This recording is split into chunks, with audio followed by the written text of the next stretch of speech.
I just wanted to talk about the real possibility of World War III starting, or maybe through some retroactive analysis of history, World War III has already started.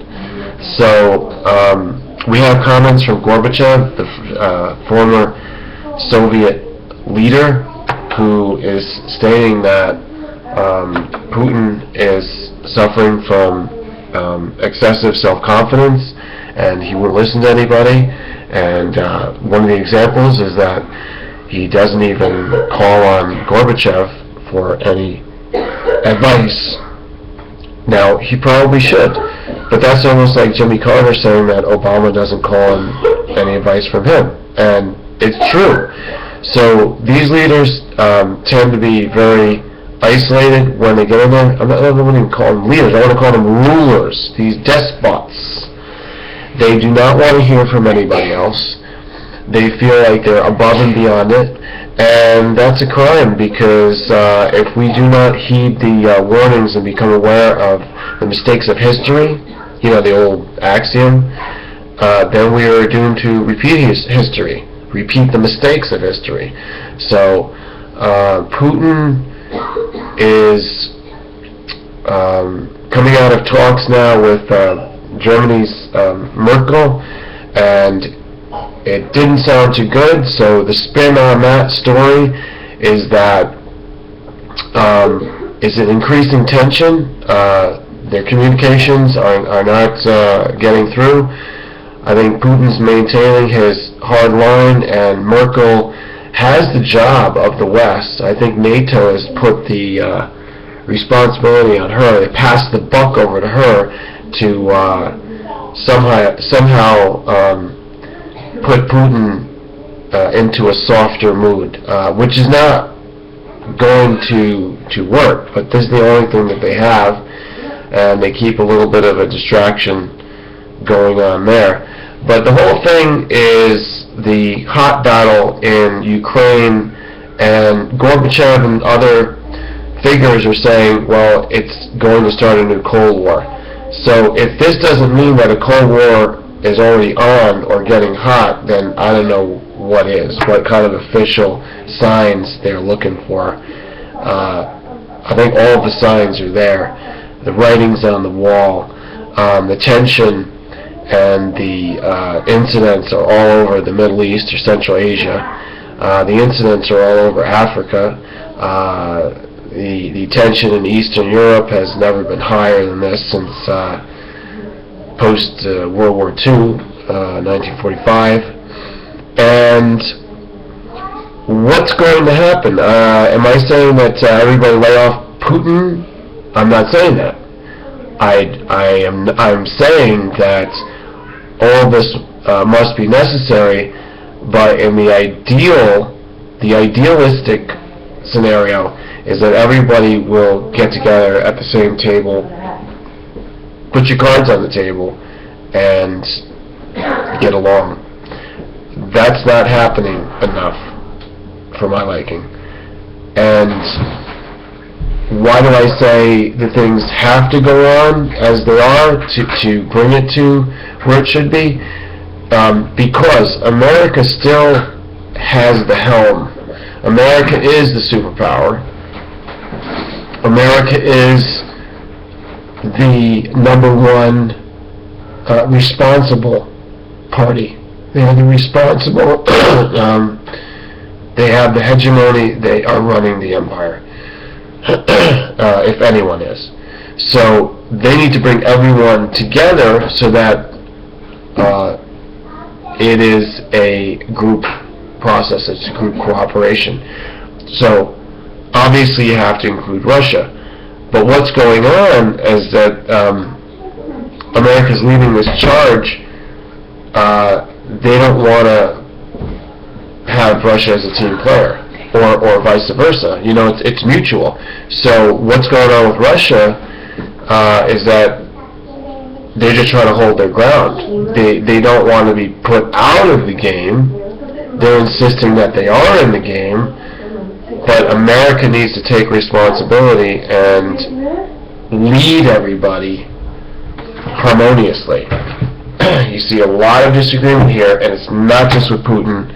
We could do a whole other video and try to dissect and analyze China relations with the West or NATO or the American empire. These imperial designs are not working. They are only, pushing things along.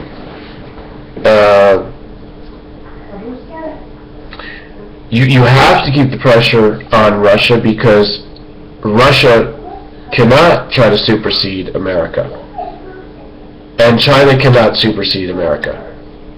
I know that sounds totally shocking, and coming from me or from anybody. Why should we support America after all the evil that it's done? Simply because you will get a worse deal if you allow Russia to come to first place, or if you allow China, or if you allow, say, the British. The British, the deal is done. It's not going to come back to them, but they continue to manipulate, and I think that they do not have the best influence that they should. We have to respect the British for their civilized ideas, but too much collateral damage cannot be acceptable. Too many shadowy, mistaken actions cannot be tolerated. And you have Eastern Europe, you have Russia, you have China, India, South Africa, Brazil, Japan, many other nations involved in the world that, also the smaller ones, Cuba, Venezuela, North Korea, the so-called rogue nations, Iran, Syria, Libya, which is now in total turmoil, just perpetuating the chaos. But you have these nations giving a valid complaint.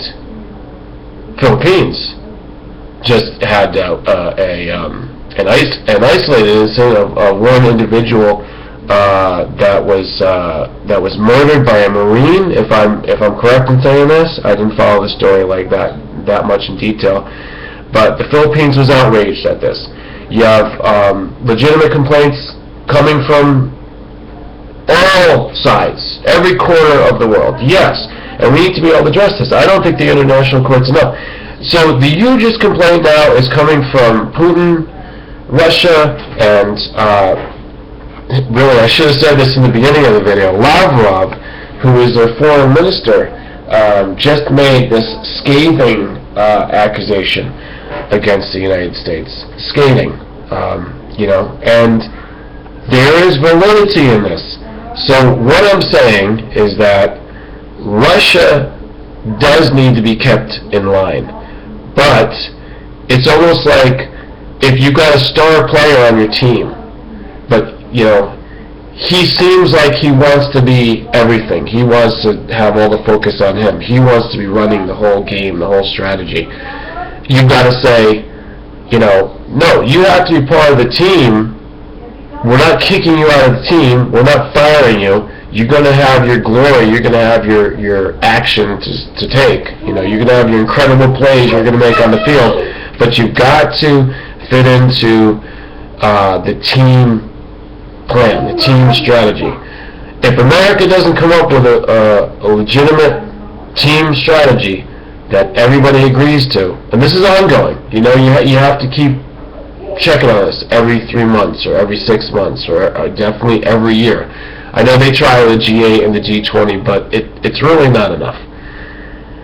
And war signs of World War III comes down to economic. If anybody with any intelligence or foresight will look at the record in history, or going back to that time, if you were in the 1930s, looking at things, what would you have to say to be correct, to be wise about this, knowledgeable?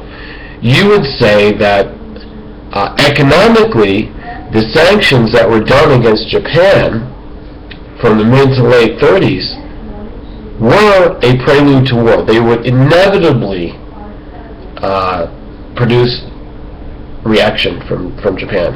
So I'm referring to the fact that petroleum and other raw material resources that they wanted, that they were accustomed to having in the market. This was changed, and for several years they had to tolerate it and bite the bullet, and then they said, well, no more. We can't deal with this. You're doing some unfair punishment to us. So war is inevitable. You look for economic signs. You look for stock market. I'll throw one out there for you so you can understand the bigger picture. Look at this factor, because we're on the petroleum dollar, unfortunately. This technology, this industry is way too influential, way too controlling of our whole civilization. But we know this, and I'm not saying that there's a solution to change it right away. Look at the indication now of their influence.